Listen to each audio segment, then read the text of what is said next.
السلام علیکم ورحمۃ اللہ وبرکاتہ۔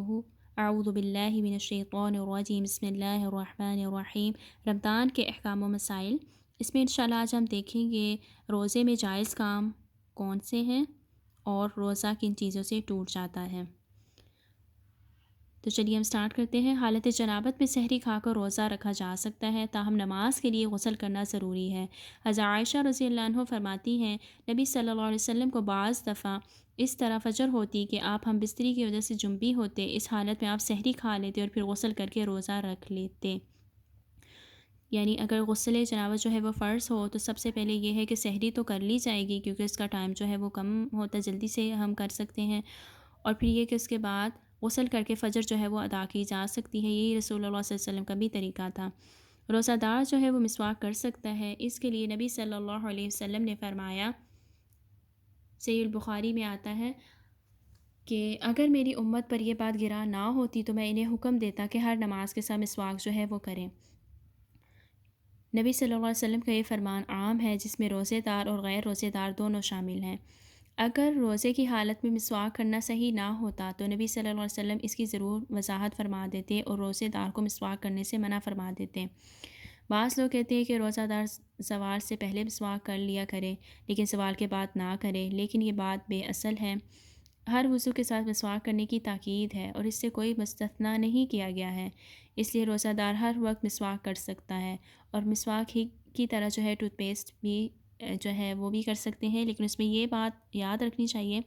کہ ٹوتھ پیسٹ کا جو ذائقہ ہے اور جو وہ چیز ہوتی ہے وہ اندر حلق سے نیچے جو ہے وہ نہ اترے۔ اگر دانتوں میں ہم نے تھوڑا سا لگا لی اور کر کے دانت برش کر کے صاف کر لیے تو ٹھیک ہے، اٹس اوکے، ادروائز جو ہے اس سے جو ہے وائڈ کیا جائے اور مسواک جو ہے وہ بھی یوز کر سکتے ہیں۔ روزہ دار کلی بھی کر سکتا ہے اور ناک میں پانی بھی ڈال سکتا ہے، تاہم روزے کی حالت میں ناک میں پانی ڈالنے میں احتیاط سے کام لینا چاہیے اور اس میں مبالغہ نہیں کرنا چاہیے، جبکہ عام حالات میں اس میں مبالغہ کرنے کا حکم ہے۔ نبی صلی اللہ علیہ وسلم کا فرمان ہے، اور ناک میں خوب اچھی طرح سانس کھینچ کر پانی ڈال مگر جب تو روزے دار ہو۔ یعنی ناک میں خوب اچھی طرح پانی ڈال کر ناک صاف کرنا چاہیے، لیکن جب روزہ ہو تو تب نہیں کرنا چاہیے، تب اس لیے اس چیز سے منع کیا گیا ہے کہ ہو سکتا ہے ناک میں خوب اچھی طرح جب پانی چڑھایا جائے تو کچھ حلق میں چلا جائے، کچھ معدے میں چلا جائے، اندر چلا جائے، تو اس لیے روزے کی حالت میں اس سے تھوڑا اوائڈ کرنا چاہیے۔ لیکن جب روزہ نہ ہو تو تب تو خوب اچھی طرح جو ہے ناک میں پانی چڑھا کر ناک کو اچھی طرح سے جو ہے صاف کیا جانا چاہیے۔ ناک جو ہے اس میں پانی ڈالنا جائز ہے کیونکہ وہ وضو کا ایک حصہ ہے، لیکن اس میں مبالغہ نہیں کرنا اور کوشش کرنی ہے کہ اندر پانی حلق تک نہ جائے۔ روزہ دار کے لیے بیوی کا بوسہ لینا اور اس سے معانقہ کر کے بغل گیر ہونا جائز ہے۔ حضرت عائشہ رضی اللہ عنہما سے روایت ہے کہ رسول اللہ صلی اللہ علیہ وسلم روزے کی حالت میں بوسہ لے لیا کرتے تھے اور بغل گیر ہو جاتے تھے، لیکن آپ اپنی حاجت پوری کرنے میں بہت زیادہ قدرت رکھنے والے تھے۔ حضرت عائشہ رضی اللہ عنہما کا مطلب یہ ہے کہ آپ کو اپنے جذبات اور خواہشات پر بڑا کنٹرول حاصل تھا، اس لیے بیوی سے بوس و کنار کرتے وقت آپ سے یہ اندیشہ نہیں تھا کہ آپ جذبات محبت میں بے قابو ہو کر اس سے تجاوز کر جائیں گے۔ اس سے یہ بات معلوم ہوئی کہ روزے کی حالت میں بیوی سے بوس و کنار اگرچہ جائز ہے، لیکن یہ جائز کام صرف وہی شخص کرے جس کو اپنے جذبات پر کنٹرول ہو، بصورت دیگر اس سے باز رہے۔ اس بات کو علماء نے اس طرح بیان کیا ہے کہ نوجوان آدمی کے لیے بیوی سے بوس و کنار کرنا مکروہ ہے اور عمر رسیدہ شخص کے لیے غیر مکروہ، کیونکہ نوجوان سے تجاوز کا خطرہ ہے، بوڑھے آدمی سے تجاوز کا خطرہ نہیں ہے۔ روزے کی حالت میں ایسا ٹیکہ لگوانا جائز ہے جس کا مقصد خوراک یا قوت کی فراہمی نہ ہو بلکہ صرف بیماری کا علاج ہو۔ علاج کے لیے ٹیکہ بیرونی دوائی کی حیثیت رکھتا ہے، وہ معدے میں جاتا ہے، نہ اس سے کوئی خوراک حاصل ہوتی ہے۔ تو ایسا انجیکشن جو ہے جس سے جو ہے انسان کی باڈی کو جو ہے انرجی نہ ملے لیکن وہ ایک علاج کے طور پر کام کرے، تو ایسا انجیکشن جو ہے وہ لگا سکتے ہیں۔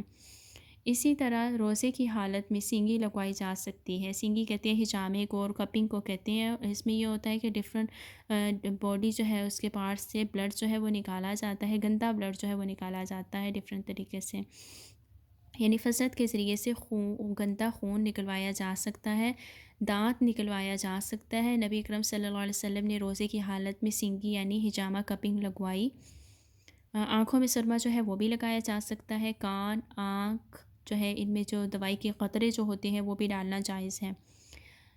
چاہے اس کا اثر حلق میں بھی محسوس ہو، لیکن اس سے روزہ جو ہے وہ نہیں ٹوٹے گا۔ امام بخاری رحمۃ اللہ علیہ فرماتے ہیں، حضرت انس رضی اللہ عنہ، حضرت حسن رحمہ اللہ اور حضرت ابراہیم رحمہ اللہ کے نزدیک روزہ دار کے لیے سرما لگانے میں کوئی حرج نہیں ہے۔ روزہ دار کھانا چکھ سکتا ہے بشرط یہ کہ حلق میں نہ جائے۔ اسی طرح دانتوں میں دوائی بھی ملی جا سکتی ہے، یعنی اگر کوئی دانتوں میں کوئی دوائی وغیرہ لگانی ہے اس طرح سے تو دانتوں کے اندر اندر لگا لیں گے، لیکن یہ کہ وہ اس کا اثر جو ہے حلق میں نہ جائے۔ حضرت ابن عباس رضی اللہ عنہ فرماتے ہیں کہ روزہ دار اگر ہانڈی یا کوئی اور چیز چکھ لے تو کوئی حرج نہیں ہے۔ جہاں پر چکھنے کا تعلق ہے، اس میں بہت سی خواتین ایسی ہیں کہ جن کے ہسبینڈ سے اتنے اسٹرکٹ ہوتے ہیں کوکنگ میں اور کہتے ہیں کہ نمک اتنا ہونا چاہیے، مرچ اتنی ہونی چاہیے، یہ اس طرح سے ہونا چاہیے، تو ان خواتین کو جو ہے علماء کرام جو ہے اجازت دیتے ہیں کہ وہ جو ہے تھوڑا سا کھانا جو ہے ایسا ٹیسٹ جو ہے تھوڑا سا چکھ سکتی ہیں، کوئی بھی ڈش بنائی ہے اس میں سے، اور وہ یہ صرف اس لیے ہے کہ تب کہ تھوڑا سا چکھ لیا جائے کہ کھانا ٹھیک ہے، کچھ اور تو نہیں ایڈ کرنا یا کچھ زیادہ نہ ڈال جائے، اس لیے۔ تو اس میں یہ ہوگا کہ زبان کی جو ٹپ ہے اس پر جو ہے وہ رکھ کر چیک کر لیا جائے گا، اور پھر بعد میں جو ہے زبان کو صاف کر لیا جائے یا کلی وغیرہ کر کے اس کو ریموو کر لیا جائے، لیکن یہ کہ حلق کے اندر اس کو لے کر جانا نہیں ہے۔ تو اس سے جو ہے روزہ جو ہے وہ برقرار رہے گا، روزہ نہیں ٹوٹے گا، اور جو چیز ہے وہ بھی ٹیسٹ جو ہے ہو جائے گی۔ اور اس میں سرچ کر رہی تھی نیٹ پر، بہت زیادہ جو ہے الحمدللہ اللہ تعالیٰ نے ہماری زبان میں ٹیسٹ برڈز جو ہیں وہ رکھے ہیں، اور جو زبان کی ٹپ ہے وہاں پر جو ہے سویٹ کا برڈز ہوتا ہے، اور جو سائڈوں پہ ہوتے ہیں وہ سالٹ کے ہوتے ہیں، اور بھی بہت سے ہیں، آپ لوگ اس کو خود بھی سرچ کر کے دیکھ سکتے ہیں۔ اسی طرح سے ہمارے کچھ ایسے بھائی ہوتے ہیں جو کہ آؤٹ آف کنٹری ہوتے ہیں اور جاب کر رہے ہوتے ہیں ایسا ریسٹورنٹ پر، تو ان کے لیے بھی یہ ہے کہ اگر وہ روزہ جو ہے وہ نہ چھوڑے، بعض لوگ اس وجہ سے بھی روزہ چھوڑ دیتے ہیں کہ ہم تو ریسٹورنٹ میں کام کرتے ہیں اور ہم نے کھانا پینا ہوتا ہے، چکھنا ہوتا ہے، تو اس لیے ہم روزہ نہیں رکھ سکتے، تو یہ عذر بہت چھوٹا ہے۔ تو اگر وہ بھی اس طرح سے کر لیں کہ تھوڑی بہت جو اسلام نے رخصت دی ہے اس کو جو ہے وہ چکھ لیا جائے زبان کی ٹپ پر رکھ کر،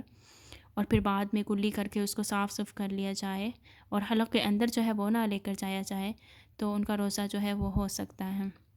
اس میں ایک حدیث ہے وہ میں بیان کرنا چاہوں گی، حضرت ابو ہریرہ رضی اللہ عنہ جو ہے اور ابن مسعود رضی اللہ عنہ سے مرفوعاً روایت ہے کہ اگر کسی نے رمضان میں کسی عذر اور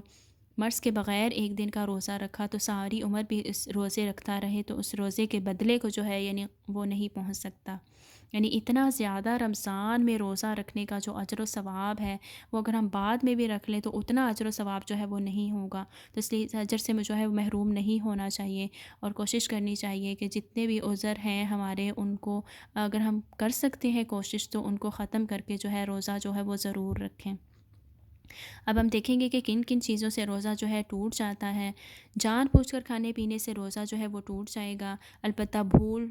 چوک سے کھا لے گا یا جبر سے کوئی اس کو کھلا دے تو روزہ جو ہے وہ برقرار رہے گا، یعنی اگر کوئی مجبوراً کسی کو فورس کر رہا ہے کہ نہیں تم کھا لو اور اس کا روزہ اور اس کو معلوم نہیں کہ میرا روزہ اور وہ کھا لیتا ہے تو پھر اس کا روزہ جو ہے ٹھیک رہے گا۔ نبی صلی اللہ علیہ وسلم نے فرمایا جب کوئی بھول کر کھا پی لے تو اس کو چاہیے کہ وہ روزہ پورا کر لے، اس کو تو توڑنا نہیں چاہیے، کیونکہ اس کو اللہ نے کھلایا اور پلایا ہے۔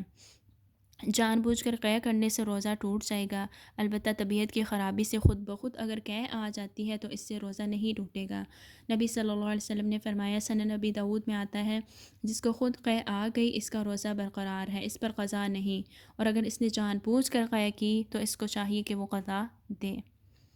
تو انسان کو خود بھی پتہ ہوتا ہے کہ وہ قے آئی ہے اس کو کہ جان بوجھ کے اس نے کی ہے یا کہ خود سے ہی آ گئی ہے فطری طور پر،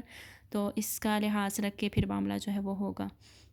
اسی طرح سیکشول انٹرکورس جو ہے وہ کرنے سے جو ہے روزہ ٹوٹ جائے گا روزے میں، بلکہ اس کی قضا کے ساتھ کفارہ جو ہے وہ بھی ادا کرنا پڑے گا، اور وہ کفارہ یہ ہے کہ ایک گردن آزاد کرنا یا بلا ناغہ متواتر 2 مہینے کے روزے رکھنا یا 7 مسکینوں کو کھانا کھلانا۔ جس میں جو کفارے میں جو ہے یہ ایک گردن کو جو ہے آزاد کرنا فرسٹ چیز پہلے لی جائے گی، اگر انسان یہ نہیں کر سکتا تو پھر 2 مہینے کے متواتر یعنی کنٹینیوسلی روزے جو ہیں اس کو رکھنے ہوں گے، اور اگر علماء کرام کہتے ہیں اگر ایک روزہ بھی مس ہو گیا تو دوبارہ دوبارہ سے اس کو کنٹینیوسلی اپنے 2 ماہ کے روزے کمپلیٹ کرنے ہوں گے، یا پھر 60 مساکین جو ہے ان کو کھانا کھلا سکتا ہے۔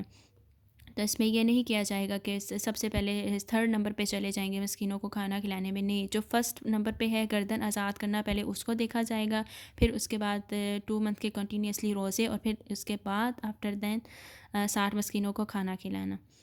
اس کے بعد جو ہے گلوکوز یا خون یا کوئی اور غذائی مواد کسی ذریعے سے اندر داخل کرنے سے جو ہے روزہ ٹوٹ جائے گا، کیونکہ اس کا مقصد پیٹ کے اندر چیز کو پہنچانا جو مفطر صوم ہے۔ اسی طرح حیض و نفاس جو ہے وہ اگر آ جائے روزے کے دوران تو اس سے بھی روزہ جو ہے وہ ٹوٹ جائے گا، چاہے کسی وقت بھی اس کا آغاز ہو جائے۔ جس میں بہت سی خواتین جو ہے وہ کہتی ہیں کہ عصر سے پہلے اگر آئیں تو روزہ ٹوٹ جائے گا اور بعد میں اگر آئے تو نہیں، تو یہ ایسی کوئی بھی بات نہیں ہے۔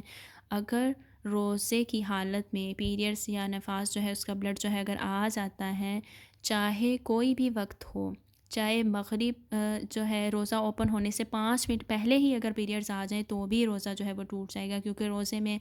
پورے جو ہے روزے کا جو ڈیوریشن ہے اس میں پورا انسان کے کو جو ہے وہ پاک ہونا جو ہے وہ ضروری ہے۔ اسی طرح حالت بیداری میں اگر بیوی کے ساتھ بوس و کنار کرنے سے کوئی ڈسچارج وغیرہ ہو جائے منی کا تو روزہ جو ہے اس سے ٹوٹ جائے گا۔ تاہم احتلام جو ہے اس سے روزہ نہیں ٹوٹے گا، کیونکہ ایک غیر اختیاری فعل ہے، جبکہ پہلی صورت جو ہے وہ اختیاری ہے۔ اسی طرح اگر نکسیر وغیرہ پھوٹ جائے یا کسی اور وجہ سے زخم وغیرہ ہو گیا ہے جسم کی کسی بھی باڈی پر کسی حصے پر، تو اس سے جو ہے وہ روزہ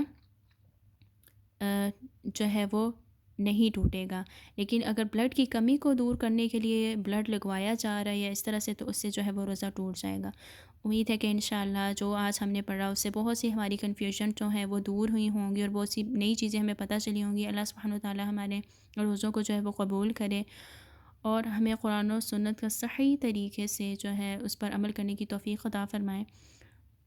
سبحانک اللہم و بحمدک، اشہد ان لا الہ الا انت، استغفرک و اتوب الیک۔ السلام علیکم و رحمۃ اللہ وبرکاتہ۔